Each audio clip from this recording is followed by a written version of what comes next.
The big picture here is an idea that I came up with to help small inventors and universities with respect to the American Invents Act and other legislation like that around the world.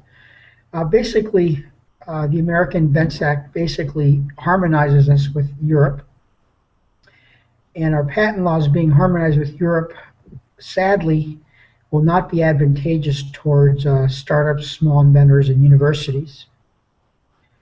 OU812 is basically an idea to try to help the small startups, small inventors, universities compete with equal footing against corporations in view of such legislation. The way the system works is there's going to be an open innovation environment here, and within this environment, there'll be people that can become members, will be inventors, startups, universities, and they'll be formed into groups. These groups will be, for example, grouped into software, hardware-related inventions, apps, gaming, biotech.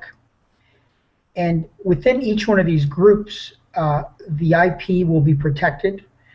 This will be done by other members of the system, which will include law firms like myself and law firms like Perkopay in Finland, that will help set up these entities, these subsidiaries, as well as the licensing agreements, as well as the Villamar firm, for example, will make sure that the IPR gets protected for the various technologies.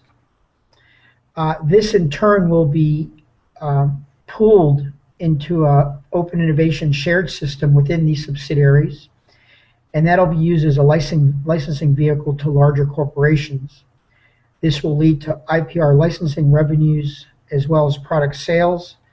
And more importantly, since these subsidiaries will consist of some of the best companies in a given region, for example, the best software companies in Finland, made up of small inventors, startups, and universities contributing their intellectual property.